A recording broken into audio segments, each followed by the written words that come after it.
Okay, so right now we're going to talk about elevator forces and motion. So right now we're going to look at parts A through D here, where a person starts and enters an elevator at rest at the bottom of an elevator shaft. That's going to be motion A. Motion B is when they start to go up the elevator shaft. Motion C is at some point later on when they're moving at a constant speed. And motion D is when they are slowing to a stop at the top of the elevator shaft. What we see over here on the left-hand side is a visual representation of what that's going to look like, where we have motion A at the bottom, and then B, C, and D progressively higher up the elevator shaft. Next to it, I've included velocity vectors, just to show what's happening to the relative speed as time goes on. Now, right now, we're going to start off by drawing qualitative force. We're going to include the velocity vector and acceleration vector. So I'm going to draw a force diagram for the passenger for motion A, starting off with my force of gravity pointing straight down. This is my force of gravity on the passenger by the earth. Because I know that they are at rest at the bottom of the elevator shaft, I know that their motion at this point in time is going to remain unchanged. So I can say that the only other thing touching the passenger is the elevator floor, which would be a normal force pointing up. I'm going to say that those are equal in magnitude. A normal force on the person by the elevator floor, I'm going to say that those two are equal to each other. I know that because they are at rest. So their acceleration here should be 0, and their velocity should be 0. If an object's acceleration is 0, we know from the first law of motion that the sum of all of the forces acting on the object we're looking at should be 0. So my sum of my forces here is 0 newtons overall.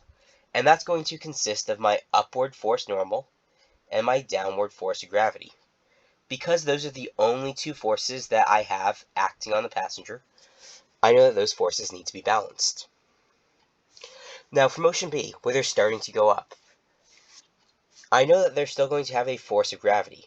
And because the force of gravity is dependent on the mass of the person and the gravitational field strength of the planet they're on, in this case the Earth, I'm going to draw out the exact same size because it's safe to assume that they're on the same planet, presumably Earth.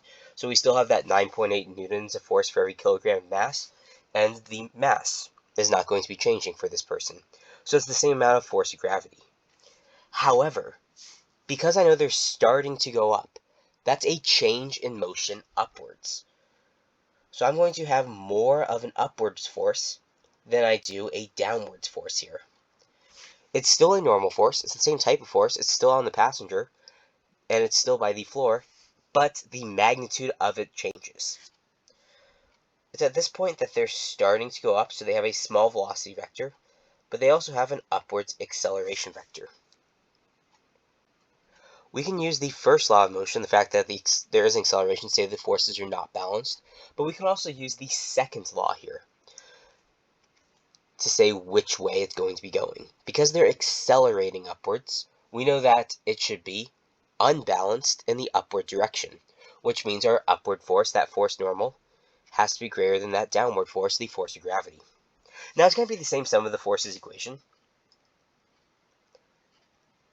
It's our sum of the forces is the force normal minus the force of gravity. But right now, I'm not setting that equal to 0.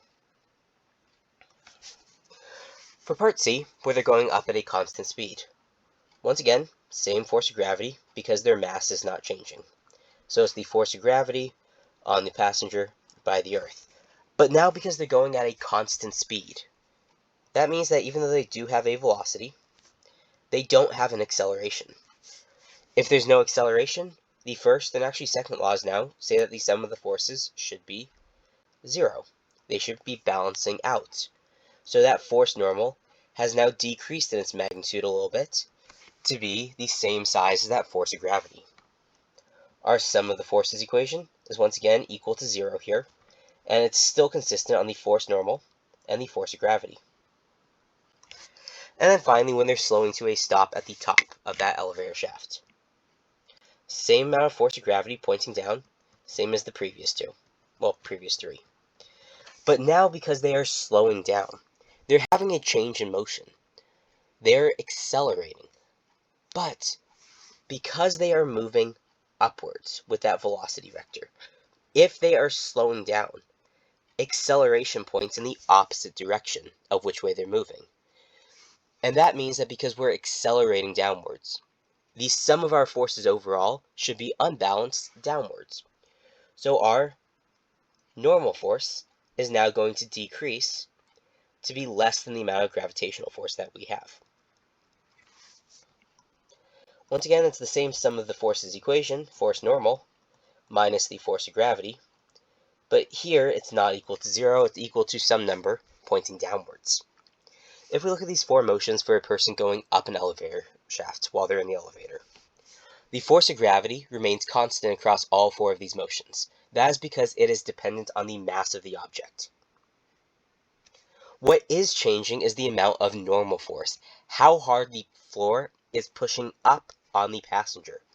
When they're not moving, like in motion A, or when they are moving, but at a constant speed in a constant direction, like in motion C.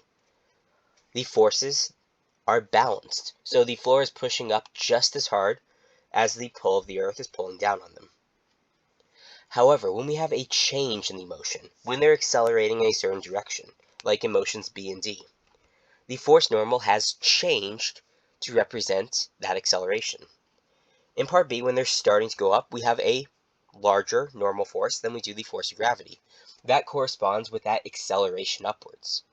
In fact, if you think back to being in an elevator, you might remember that when you press like a button to start going up, you might feel like a sudden jolt, feeling like it's pushing you upwards. That's that larger normal force when you start to go up. And then, likewise, when you're slowing to a stop at the top, where you might feel like a lightness when you're approaching the top, slowing down, or maybe a jolt downwards, that's going to correspond with having less normal force up at the top, and having more gravity pulling you downwards. So right now, these are our four motions pointing upwards. If we look at the next four motions, this is going to be the same type of thing, but going in the opposite direction. Now you start at the top, and you start to go down. You move down at a constant speed before you slow to a stop at the bottom.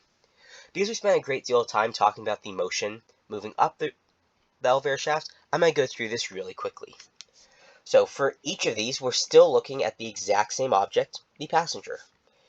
We still have the same amount of force of gravity on the passenger by the Earth for each of these four motions. In fact, these are the same force of gravity as those four previous motions as well. Because once again, this depends on the mass of the person, which is not going to be changing.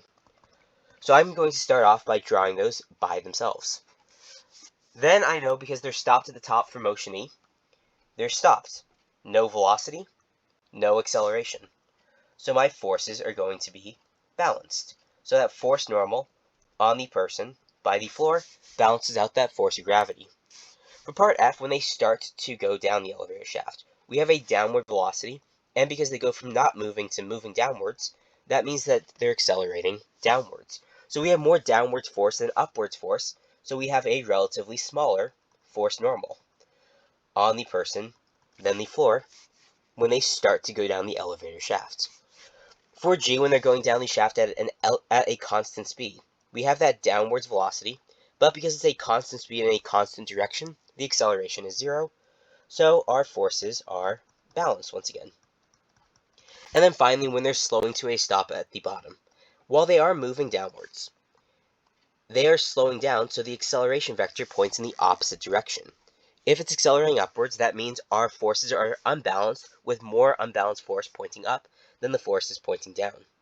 So this is where that force normal on the person by the floor is greater than the force of gravity.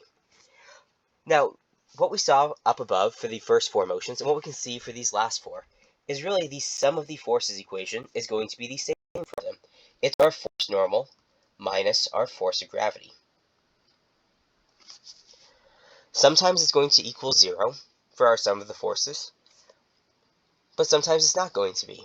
But if we just keep it abstract like it is up here, where we're just focusing on the variables by themselves rather than plugging in the numbers, This is going to be a perfectly appropriate equation to use for any of these 8 motions of a person experiencing force while riding on an elevator.